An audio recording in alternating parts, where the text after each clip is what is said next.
खुदाई ये उम्र रोले मुके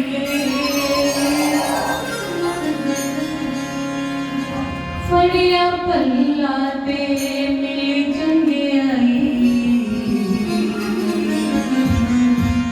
ओ फड़िया पल्ला ते मिली चंगे आई ये उम्र रोले मुके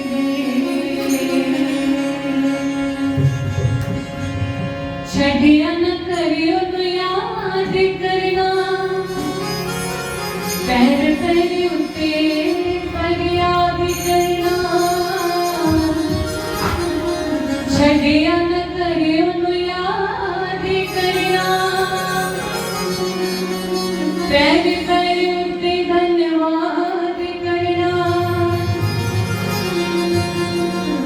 दुखा तो बादियो सुख दमी बरसावेगा जिया इथों तक लेके आया अगे भी लेके जावेगा जिया इथों तक लेके आया अगे भी लेके जाएगा अगे भी लेके जाएगा।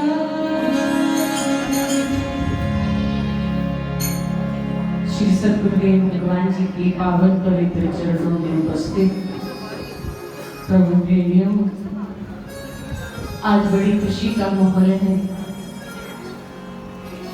एक नन्ही सी बच्ची के जन्म के उत्सव के रूप में ये भजन संध्याओं का आयोजन, जो आज की ये भजन संध्या हो रही है, उस नन्ही बच्ची के इस धरा पर आगमन होने की वजह से हो रही है। कहते हैं कि जब ईश्वर प्रसन्न होते हैं तो पहले श्री जी प्रदान करते हैं अपनी श्री उस भक्त को भेंट करते हैं और श्री साक्षात माता लक्ष्मी का रूप है। और जिस देवी के रूप में, जिस घर में वो देवी का रूप लेकर के आती है, वहां धन धान्य खुशियां सदा बनी रहती हैं।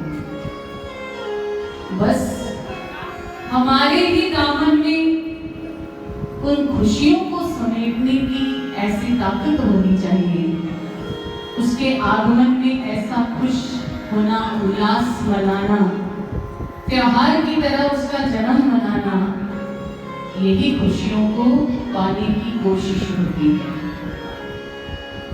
कहते हैं कि जब कोई उस देवी का स्वागत करता है तो उसके स्वागत से खुश होकर के देवी कई वरदान देती है, क्योंकि वो वरों की दात्री है। कई तरह के वरदान देती है। भाई थोड़ा माइक को आवाज इसमें खींच रही है, थोड़ी आवाज को शांत करता। प्रभु प्रसन्न होते हैं और घर आंगन खुशियों से महक उठता है। आजकल के माहौल में बेटियों के लिए एक गलत भावना सबके हृदय में बन चुकी है कि बेटियां बोझ होती हैं, लेकिन बेटियां बोझ ना होकर के माँ बाप का सहारा बनती हैं।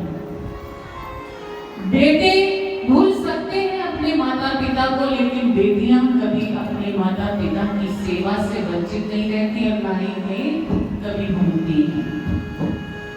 अगर हम अपने बच्चों में, बालिका हो या बालक, दोनों को अगर शुरू से ही, अब देखो ये सत्संग, ये भजन संध्या हो रही है, ये बच्ची थोड़ी सी बड़ी होगी तो ये फोटो के माध्यम से देखेगी कि जब मेरा जन्म हुआ था मेरे दादा ने, मेरे माता पिता, सगे संबंधियों ने कितनी खुशी मनाई थी और प्रभु का धन्यवाद करने के लिए उनके घर को सजाया था। तो इस बच्चे के हृदय में भी स्वाभाविक ही प्रभु के प्रति प्रेम जागृत होगा। अगर ऐसे ही हम अपने बच्चों के हृदय में बाल्यावस्था में ही प्रभु नाम, हरि चर्चा का गुणगान करते हुए उनका जीवन एक पौधे की तरह सींचते हैं, तो वो धीरे धीरे वो पौधा एक ऐसा पेड़ बन जाता है। फिर जीवन में जैसे भी तूफान आए उन सब को सहने की ताकत उसे मिल जाती है। इसी तरह से बच्चों के हृदय में प्रभु भक्ति का बीज अवश्य होए। महाराज जी के पास जब भी कोई बच्चा जाता है जन्म लेने के बाद पहली बार, तो उसके कान में फूंक लगाते हैं। एक बार हमने महाराज जी से पूछा कि महाराज जी आप छोटे बच्चे के कान में फूंक लगाते हैं, तो इसका हमें कारण बताइए।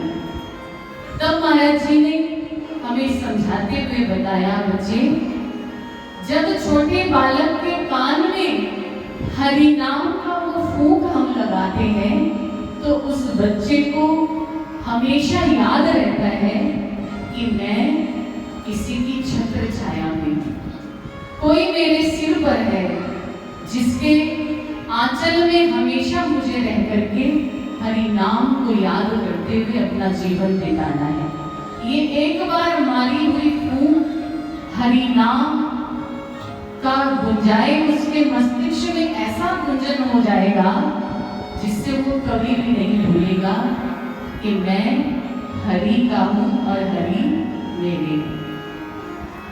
तो हमें अपने बालकों को, बच्चा हो या बच्ची, उनको ऐसे ही हरि नाम की चर्चा सुनानी चाहिए।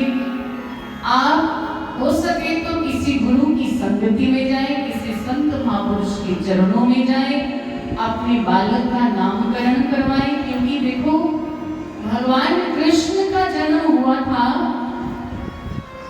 तो गर्ग ऋषि ने प्रभु का नामकरण किया था।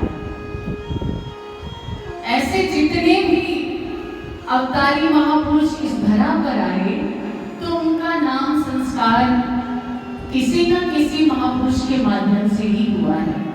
तो वो हमें क्या ज्ञान देते हैं कि बाल्य अवस्था से ही गुरु की शरण लेना बहुत जरूरी है।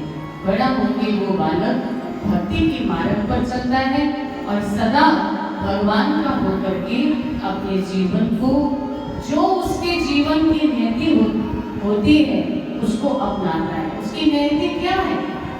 गृहस्थ में जाना या प्रभु नाम की चर्चा करते करते अपना जीवन बिता देना।